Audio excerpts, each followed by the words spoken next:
Hello, everybody, and welcome to episode 16 of The Agency Way, a Room 214 weekly blab series to help marketers learn from subject matter experts within a marketing agency, but also guest thought leaders in business and marketing worldwide. Room 214's Erica Stutzman is my co-host. Signed in here as The Agency Way. I'm Jason Cormier, the co-founder of Room 214, a digital and social media marketing agency.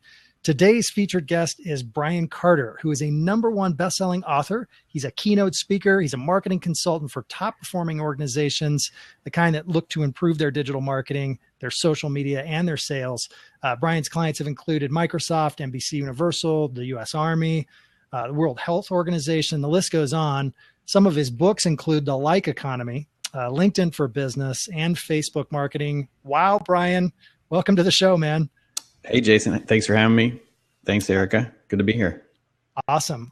Well, to jump right in and get started, I'd love for you to first share a little bit about your experience, your background, in addition to some of the interests that have been occupying your time these days. Well, okay, so I'll try to make this long story short, which, I mean, the older you get, the harder that is. But I started doing SEO in 1999. I used to be an acupuncturist, and I had this website about Chinese medicine to explain it to people. And I started doing really well with Google traffic, and then I put Google ads on my site, and I started 1 month. I made like $1,500, and I was like, well, this is pretty cool. And so I looked at the keywords, and I wrote some more articles, and I made $5,000 the next month. And I'm like, this is really cool. So I did some keyword research, and I created my own. Back then there was this thing called KEI, something like that. It was an algorithm to help you decide which keywords you should go after. But I created my own based on my own website's page rank and found like 1,000 keywords I thought I could rank on. But I'm like, I can't write that many articles. So I teamed up with all these writers, and we wrote 1,000 articles in 6 weeks, I think it was. We just banged them all out. And then I had 2 months in a row where I made $20,000 checks from Google. And I'm like, I think I like this better than acupuncture. So, because, that's a whole other discussion. But I got into that. I started to learn Google AdWords around 2004. And that's like early level. That's like 5 cents a click back in the day. Yeah, it was a lot easier for sure. And eventually I ended up at a travel agency, an agency that did a lot of hospitality, travel, golf type stuff in Myrtle Beach, South Carolina. It was funny. I moved from San Diego to Myrtle Beach to get a job. And there weren't as good jobs in San Diego. It's a weird market there. Not a lot of corporate headquarters and so on. But so I started doing all this AdWords and SEO for all these clients, and we were getting great results and ROI and all this stuff. And then I got dragged into Facebook by one of those clients. I wanted to do Twitter. Twitter was the big thing. And Twitter was how everybody was defining what social media was and how you should do it too. And I think it's taken people a long time to adjust to, well, Facebook works different and Facebook's the king now. But I got dragged into Facebook, and then I started to think it was cool, and then left the agency, went on my own, wrote some books, did a course about how to do Facebook marketing for a bunch of students. We had like 6,000 people opt into a free course, and then several hundred buy the paid course. And what was cool was at that time, no one had made sales with Facebook. And a lot of people were like, no, you'll never profit with Facebook. It'll be good for awareness and engagement, but you'll never get sales. It's not for ROI or anything. And some of my students who were just doing the things I taught them about growing fans and engagement and stuff made money. And I was like, well, that's cool. So we took what they did and taught it to everybody else. And then I started doing it for clients. So I've just tried to stay on the cutting edge of trying things, testing things. And we've had a lot of great case studies since then. I've got to do work for a lot of different kind of clients, like you mentioned, some big brands, also a lot of small businesses, medium-sized businesses, but we're always trying to get results. We're always trying to drive clients towards conversions, leads, and sales if possible. But engagement plays a role because it teaches you a lot about your customers. And there's some really sophisticated things you can do with Facebook marketing, like the audience insights and analyzing your email lists and things that I think a lot of people aren't really aware of. And then there's this big tension between a type of social media that's just like, let's get engagement and awareness and have influencers, versus direct marketing, where let's track it and let's get an actual like trackable result that's meaningful to your business, like leads and sales. And I fall on the second side. I've always been a direct marketer, and I use social media to do that. Sometimes it's not super social, you know, sometimes it's like we're using a Facebook ad platform to get direct marketing results, you know. And I could go on, but I won't. Well, and I know Eric has got a question related to the advertising specifically, but I just have to say, you know, what you're talking about reminds me of our interview with Ian Cleary last week. And he said, you know, it seems like everybody in social media is now gravitating towards learning more about direct marketing, essentially the funnel. And all the funnel people are like, well, wait a minute, what should we be doing with social media? And so it is coming together for sure. Yeah. Yeah, definitely. Yeah. Yeah. Before I ask my question, I also want to say I love that you're telling your story and your background, because it's a very organic way to grow what you're doing. And so I think there's a lot of people who are like, I'm going to be a social master, and, you know, I'm just going to learn all these tools and do those tools. And you are actually doing other things. And then, you know, as part of using the social to get those things going, you started a whole business around it. Yeah, and I've always been a little more, this is one of the reasons why acupuncture didn't work for me, is because I'm a little skeptical and scientific by nature. And so I didn't want to, you know, the acupuncture patients wanted someone to make them feel good, who was like a massage therapist, nurse type thinking person. Right. And I'm coming in there like a doctor scientist going, let's see which points work and get you healthy. And, you know, same with marketing. I'm like, let's look at the analytics. Let's analyze this. Let's put the components of your copy together. Let's do the right system and get the results and make it repeatable and all that stuff. So yeah, I see these things as tools, and they're either effective and repeatable or they're not. And I want to see proof. I want to see data. I want to see, you know, case studies. And that's the way I think about these things. Yeah, cool. So why do you believe that Facebook ads are the biggest opportunity in digital right now? Well, we mentioned, so let's talk about ads versus not first off, right? If you have to go organic, it's really unpredictable. You will succeed on the strength of whether your creativity hits a nerve or not. Or if you happen to be charismatic and happen to have a charismatic person. If you luck out and create something viral, and you know, if you try to purposely create something viral, whether it's a post or a video or whatever it is, it's hard to do. Even knowing what the components of a viral video are, it's hard to make that happen. You can scientifically say, we'll create 10 and one of them might work, right? But that's why it's hard to rely on not having advertising. Advertising will instantly get you in front of people. And not only that, it gets you in front of the people you targeted. So if you know who your customers are and you can target them, you can get in front of them. Even when you succeed with a viral thing, did it get you in? It got you in, say it got you in front of 1 million people. Are those your customers? Or, you know what I mean? Because maybe you go viral easily with 18 to 24-year-olds who love to hit the share button. But are they your customers? So ads are a way to get instantly in front of the people that are actually going to buy from you and not waste your money and not waste your time, right? That's why, to me, advertising is the most powerful way to do marketing. So what are your advertising choices, right? You've got Facebook, LinkedIn, Instagram, which you also do through Facebook. You know, Pinterest has some things if you're a brand. There's some smaller options, but if you go out and you test all these different advertising platforms, Twitter ads, the question is which one works the best, right? And which one works the best across all businesses, right? Which one works the best across all campaigns? Which one works the best for all types of marketing goals? And the answer is Facebook ads. It has the most types of ads. It has the most people that you can reach. It has the best targeting. It's the most affordable. So there's really no competition. If, like, we try to do a number of LinkedIn ad campaigns for clients But if you don't spend $10,000 and get the enhanced ads and work with a rep, you've got the self-serve ads that barely show up anywhere, and you barely get enough impressions. You don't get enough clicks. And so it's a waste of time. And so that's just one of the many assumptions. Boom. Boom. But this is one of the many assumptions people come to. They go, LinkedIn's the B2B network, right? So we should use their ads, right?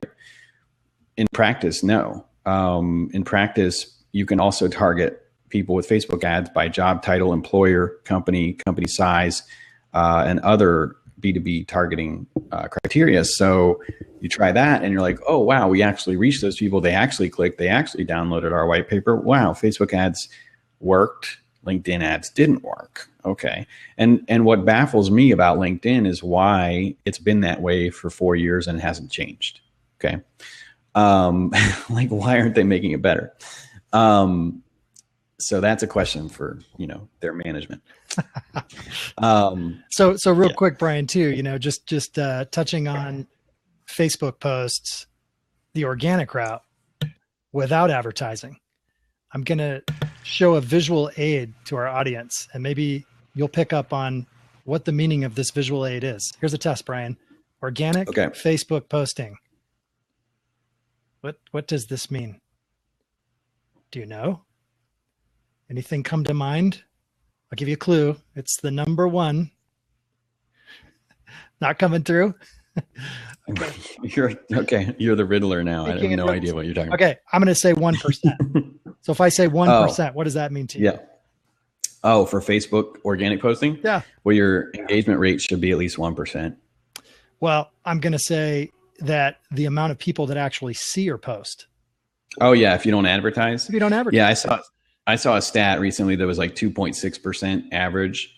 But yeah, and it's been that way for years. I mean, years ago, like 4 years ago, when we looked at the stats, any page that had more than 1 million fans was only reaching 1% of them with their, so it's like, okay, what is that? 10,000 people.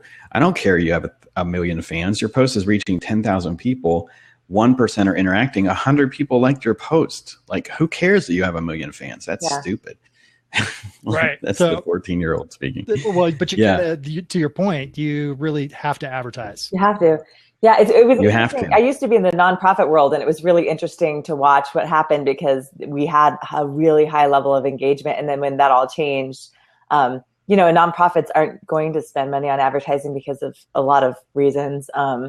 But yeah, that was just like crushing. The rate of engagement just plummeted, and it was really clear that you had it. It's not expensive, but it is something that you have to engage with if you want to have that contact. Right. But I mean, look at the flip side, right? Like the cost per 1,000 views on Facebook is anywhere from 25 cents to $2 or $3 typically. Yeah. Right. Compare that to any other advertising vehicle out there. It's ridiculously affordable. So yeah, I mean, the people who in principle say, in principle, we can't afford ads, or in principle, I don't agree with advertising. Right. They're in trouble. They're in trouble because they're always going to struggle to get exposure. And if without exposure, you can't do anything else. Totally. You can't. Yeah. So I think, we've established Facebook advertising is a good thing.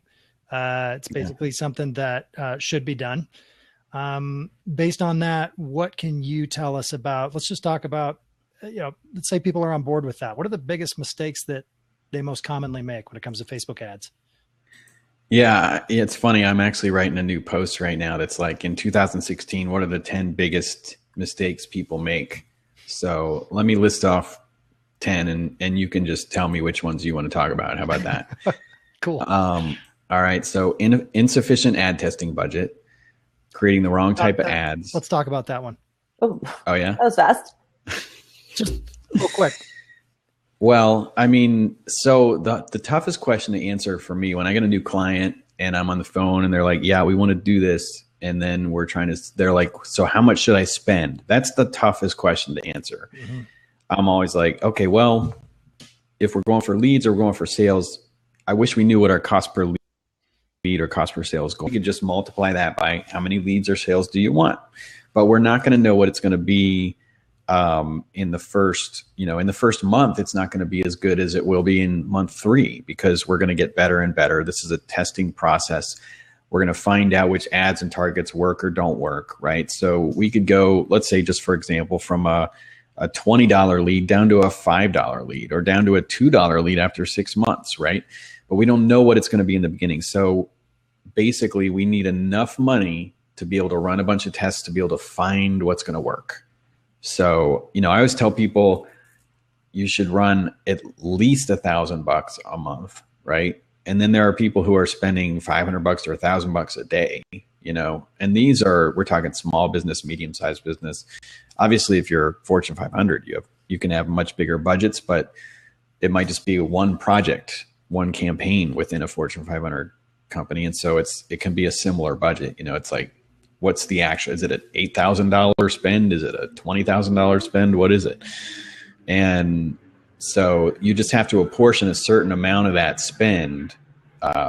You figure out how much money am I going to spend, how fast, how much money of it's going to go towards testing. And then you just get more efficient over time. Yeah. But if you're only spending, $10 a day, really what that means is you can test less stuff, and you'll get results slower. So if your leads are going to be, it depends on what you're doing. Are you doing a webinar and getting leads? Are you putting out a lead magnet, getting leads? Are your leads $10? Well, every ad you test, you're going to have to spend $10 on it before you can turn it off and say that didn't work, or keep it running because it is working. Mm-hmm. Right. So, we've had a lot of case studies where we got great results as the result of running anywhere between 50 to 150 ads. Okay. So $10 or $20 per result. We're talking about, $500, $1,000 up to $3,000 to kind of dial in what's going to work for that client or for that campaign. Cool.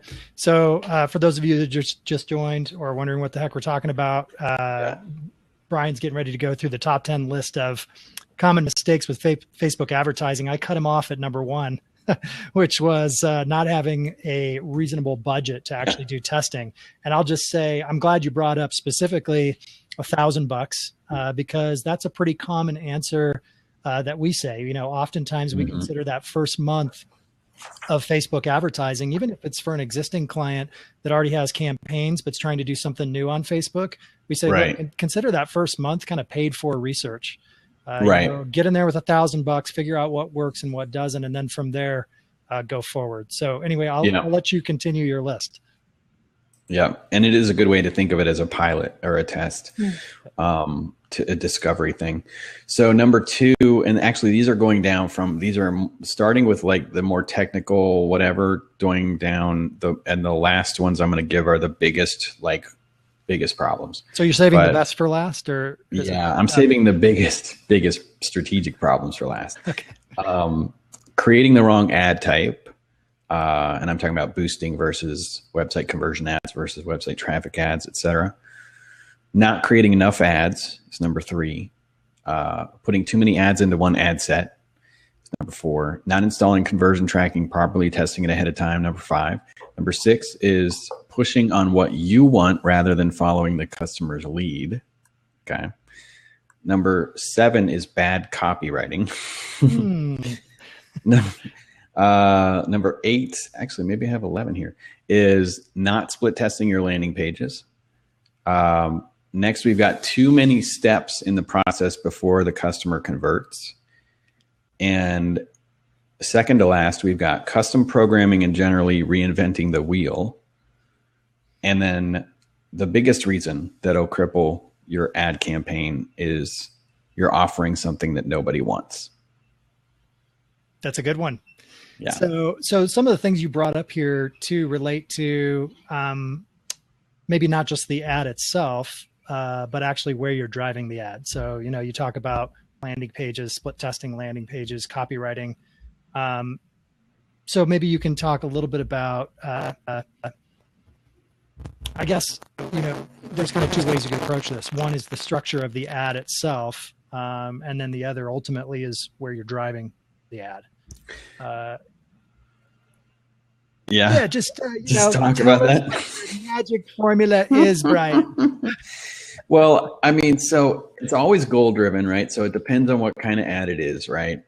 And I mean, I'm going to approach a video ad differently than I'm going to approach a website conversion ad. But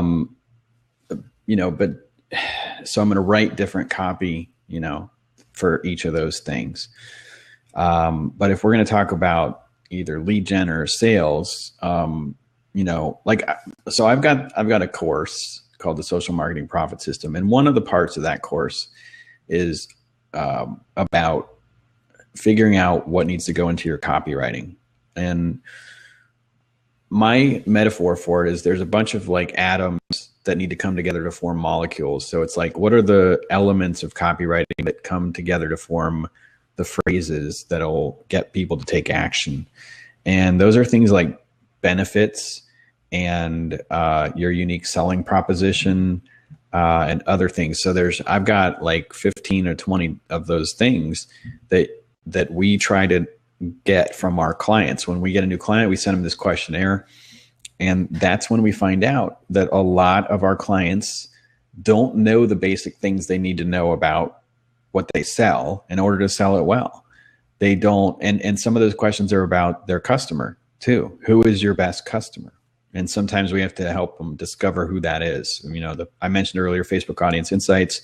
If they've got a buyer email list and we upload that and find out who their buyer is compared to their fan, or compared to a fan of a competitor, or compared to someone who just likes stuff in the niche that they're in, then we can really target the best people who are most likely to buy and not waste time on fans who cares what they want. They may want something totally irrelevant that the buyers don't care about, and you're serving them for who knows what reason, and you're not going to get paid to do it.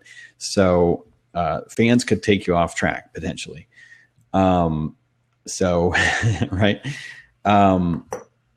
So you got to understand the audience. Everything you write has to be, when they see it, it has to move them to action. So if you don't know who they are, you can't put yourself in their shoes. Right. So empathy is a huge part of marketing successfully. And I think sometimes to me, it's amazing. Like a successful business will come to us. They've been able to succeed without some of these things. They're going to be able to succeed more now that they're engaging in this. And other companies are not able to succeed on Facebook because they really have no unique selling proposition, or they just don't know how to make people get emotionally excited about what they're offering. What's the benefit of the thing? How's it going to change the person's life? What's their life going to look like with that thing? So getting all that information is really, really important. Yeah. So Eric, I feel like I'm dominating here. If you've got a question. Okay. Yeah. So you brought this up, Brian. I mean, you're talking about empathy, and when we think about social media from a sales perspective, and with Facebook ads in particular, how you're actually driving somebody outside of Facebook with a specific call to action to do something, whether it's download something, watch something, whatever it is, sign up for a webinar. Do you approach the copywriting and the ad creation from a funnel perspective? In other words, are you looking at, okay, let's consider our potential buyers at the top of the funnel or at the awareness stage, and let's create ads that are specific to those personas in that stage, versus we're creating ads for people that are maybe just ready to buy, and we want to feed them the kind of information that is going to get them closer to that as opposed to top of funnel. I'm just wondering, to what degree are you breaking that down, or is it really not that sophisticated? I'd rather know the persona of the buyer and talk to them the whole time. Even if I'm doing page posts on a page and doing post engagement, and then I would advertise those posts to that best customer persona targeting, the same way that I advertise the website conversion ads to that best customer. And then I know that the interactions are going on the post sometimes that give me a lot more information. Like they'll actually give me additional market research information through their comments or things like that. I know it's coming more likely from buyer types than just anybody. So, no, we don't really, I hadn't really thought about, a different persona for different stages of the funnel. But we do focus on like, it depends. Sometimes we're just focused in the ad on the next action we want them to take, like the lead magnet or something, even if we're going to sell them something later. Because it is one step at a time, because that's how we experience life, But on the other hand, we've got a client now where one of the challenges is we got to get people to physically go to their location. And what we're working on is we need to make the ads and also the landing pages. We need to make sure that's baked in because it's a big obstacle and it's a big commitment to get them to go. Rather than just be on the phone or convert online. So that's where, we're working with the client to talk about, clever ways to, like make them, things like, not just anybody can come to our location. It's exclusive. We have some confidential pricing information there. But we can get you a guest pass, a visitor pass if you want to, so there are things like where you're trying to flip it to make them want to do that thing. Sure. What about, so in the event that, let's say, that has its own unique challenges, trying to just drive somebody to a physical location, especially within a certain time period. Outside of that, would you say a common goal of your social advertising is essentially collecting an email address? Yeah, we do have a lot. We've gotten a lot of lead gen clients. I would say probably twice as many as we do e-commerce, and that's, that's true. I mean, I'm not sure.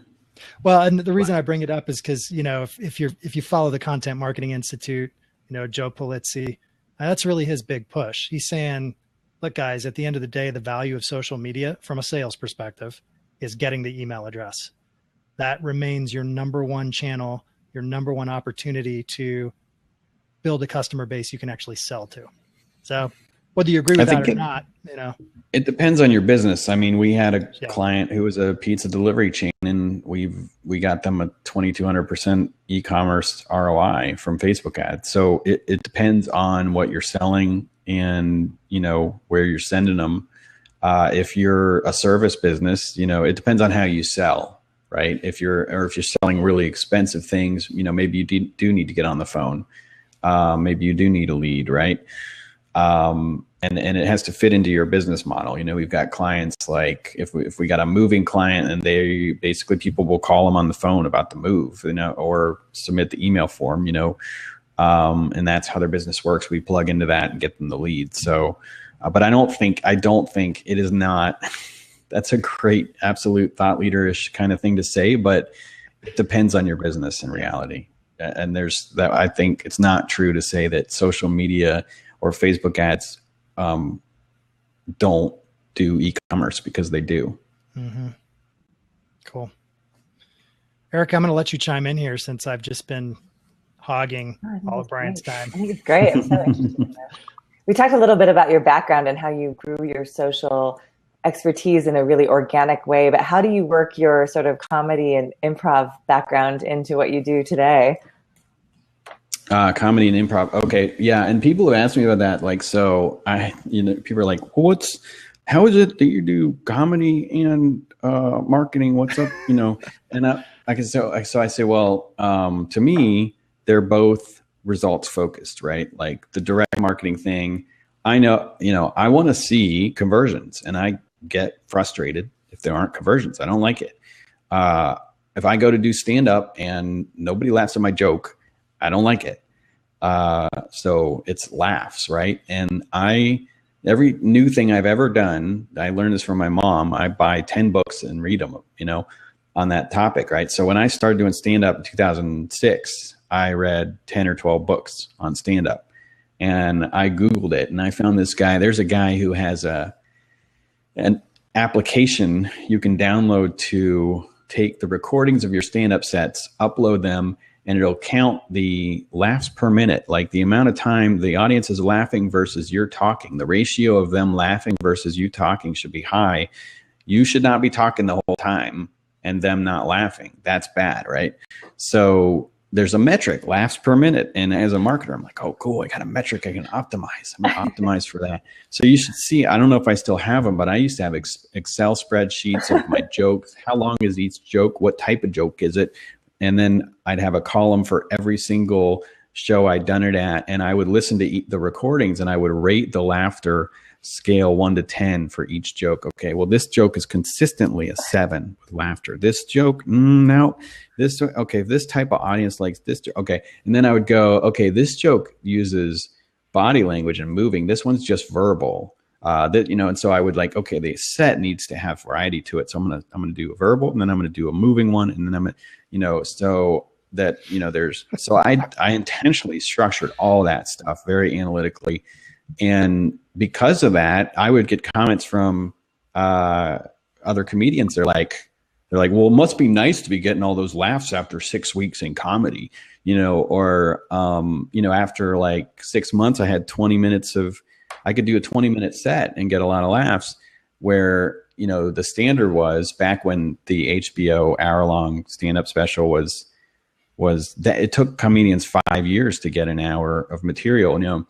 Now, not all of that 20 minutes I had was, I threw out some of that over the years, but I approached it that way. It's results. I want to measure it. I want to optimize it, blah, blah, blah. And I've learned too, I think that's a certain approach. That's a very Jerry Seinfeld approach also. And Chris Rock is a little bit that way as well. That's not the Louis C.K. approach.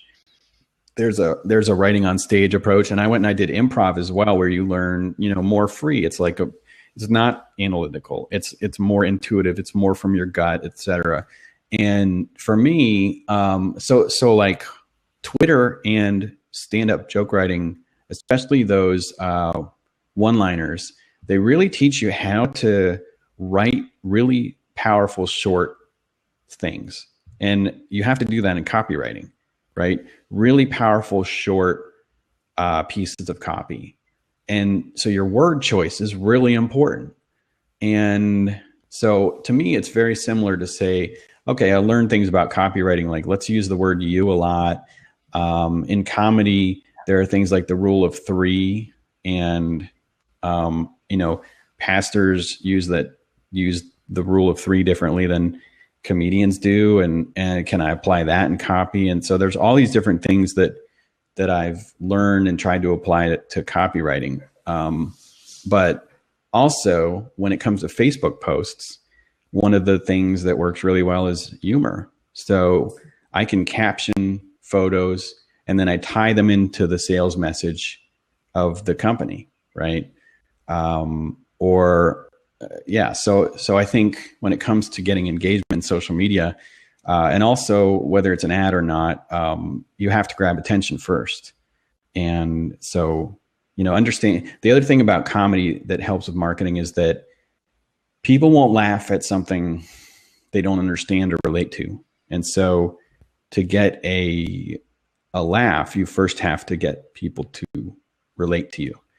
And it's the same deal with marketing. If you're talking about something they don't know about, they won't relate. And if you can use something familiar as a starting point too, that's even more powerful. So, and memes work that way, right? If you do a Facebook post based on the most interesting man in the world, you're tying into something people are already familiar with. And, it's funny, like you use dogs and cats and bacon and all these things that people get excited about. It's all about getting people to have an emotional response, and laughter is just one of those, sadness is another. When you get into improv, like really good improv is not just comedy. It's also acting. And so there are something like I saw Scott Adsit from 30 Rock doing a two-person improv with a lady named Jet Eveleth, where he played a serial killer that was truly strange and weird. And we're like, what is going on? This is weird.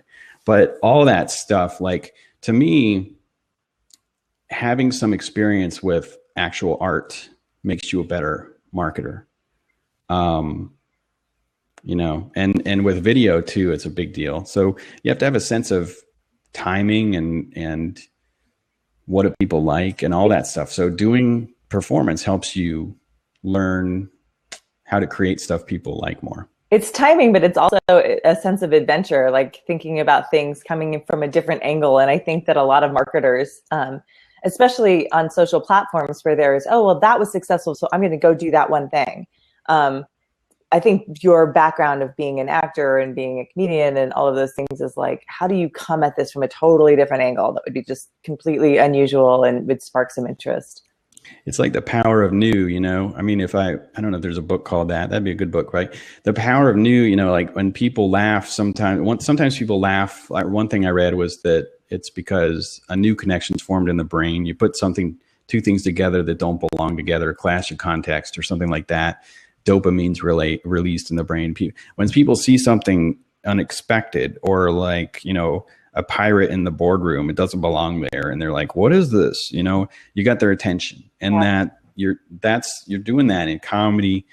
And so it's really valuable and it's a practice like anything else, you know, the 10,000 hour thing. Like you have to practice this stuff for your brain to be able to do it. So and that's the thing for me, like being really busy with work, etc. I have to, you know, make time to do creative stuff too, or else you lose that muscle. Totally.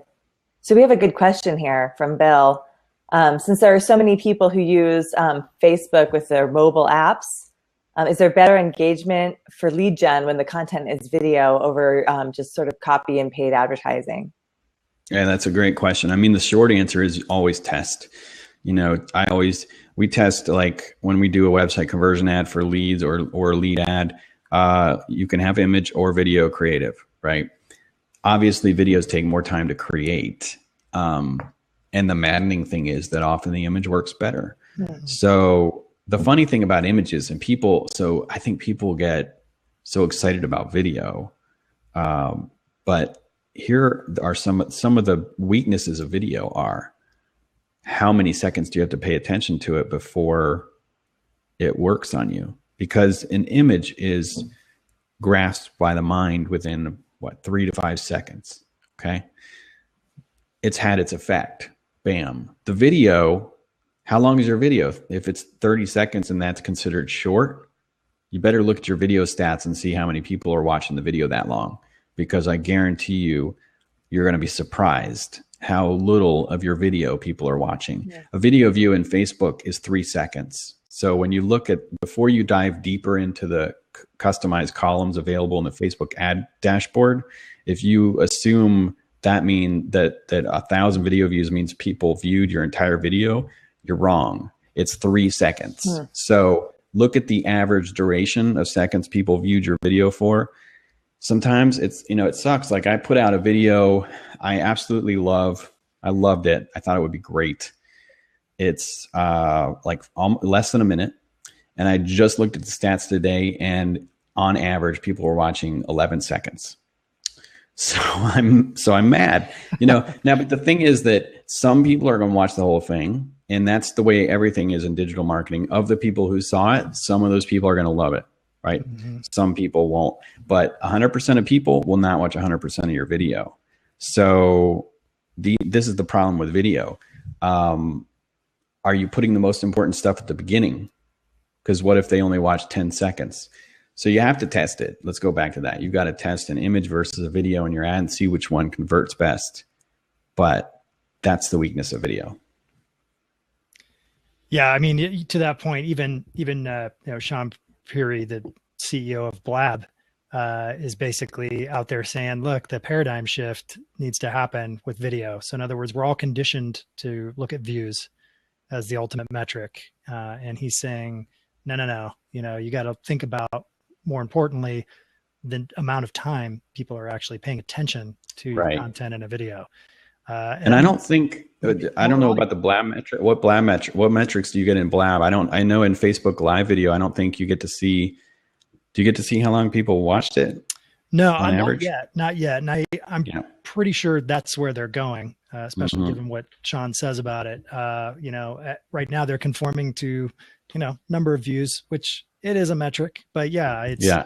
and you might have a much smaller audience as a result when you look at the people that are actually watching the video all the way through. But hey, those are your buyers. If you're selling a product that's $5,000, it all adds up, right?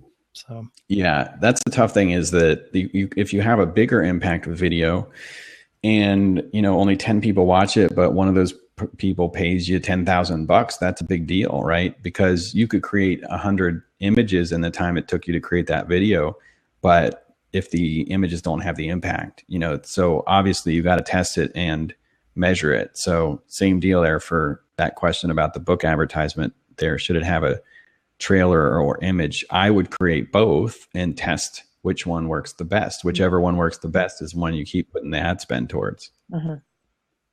Right. Well, I feel like you're kind of the right person to ask about that. I know I highlighted 3 books you've written, but is there more?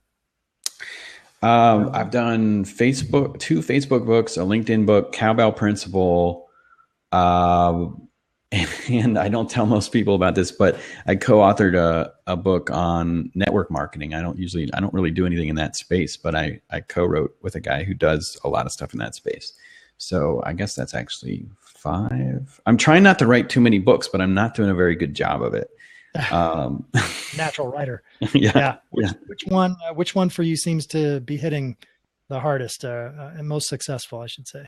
I mean, I think overall it's been The Like Economy, because that one went to 2nd edition. It was an international bestseller, and it's still about 95%, even though, it's a few years old. Like, we concentrate on the right things. So still 95% of the information is good for Facebook. Even though that's not true. That's a problem with a lot of these books that are platform based, is that they're out of date very quickly. Right. And so blog posts and online courses are often a better way to learn about the newest stuff. Mm-hmm. Yep. Well, I know for the blog post summary that we will do, and probably Erica's smiling because she knows that's on her plate to do it.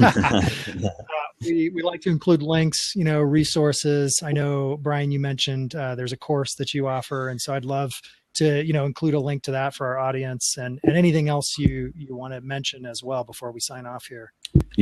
Yeah, and that's there. You can go to my website, and there's information out. So we can just put a link to my site there. There's my course, information about my courses on there. It's called Social Marketing Profit System. It's 25 videos about Facebook marketing and advertising, and including strategy, because a lot of people make these basic strategy mistakes, and that's why they fail in the first place. Like fan marketing. And also, I mean, we could give some bonuses if you want. There are some, usually when I do webinars and actually sell that course, like, I give out some bonuses to people. So if you want to put something in the blog post, there are some like extra PDFs I have where one's called like the world's best Facebook ad. And I've got one that teaches people how to make super viral Facebook posts and stuff. So if you guys want to offer those on there, we can do that too. Cool. Yeah, just email them to me and I'll put them on up there tomorrow morning. Cool. Sweet. Well, I know we've gone way over time today. We usually target 20 to 30 minutes, but hey, man, it's great information. Got some people engaged in this call. So Brian, totally appreciate it. Erica, would love for you to close us out on the final 3. Okay. So really quickly here, I have my book of the week is Better Than Before. Mastering the Habits of Our Everyday Lives by Gretchen Rubin. She's most famous for writing The Happiness Project. She's a best-selling author. It's great for your life, but it's also great for your business world too. It's just scuttling bad habits and figuring out who you are. Are you a morning person? Do you work better alone? Do you work better when you're listening to music? I mean, just really figuring out yourself and figuring out how you can be your best productive self. My quote of the week is from my favorite childhood author, Beverly Cleary, who turned 100 this week. Oh, wow. And someone asked her once when she was younger how she came up with ideas for her books. And she said, where do you get inspiration? And she said, any place, every place, from memories, observations, newspapers, overhead conversations. I'm an unrepentant eavesdropper. And I think that's a great way to like always come up with new ideas, is just be very observant. And then my nonprofit shout out of the week is the iNews Network. It's PBS's public service investigation journalism. They talk about everything from politics to tax malfeasance. And so if you're interested in a nonprofit that's really sort of attacking the issues of our days, that's a good way to look at it. Awesome. All right, everybody. Thanks again for joining. As a reminder, you can follow us on Twitter at room_214. You can also subscribe to our email newsletter by going to room214.com/blog. You can message me at Jason Cormier on Twitter if you'd like to be a guest on our show or have any feedback to make the show better. Our weekly series continues every Thursday at 11:30 a.m. Mountain Time. On behalf of everyone at Room 214, thank you for joining us on another episode of The Agency Way. And Brian Carter, thank you. Really appreciate you taking the time today. It was really fun. Thanks for having me. Awesome.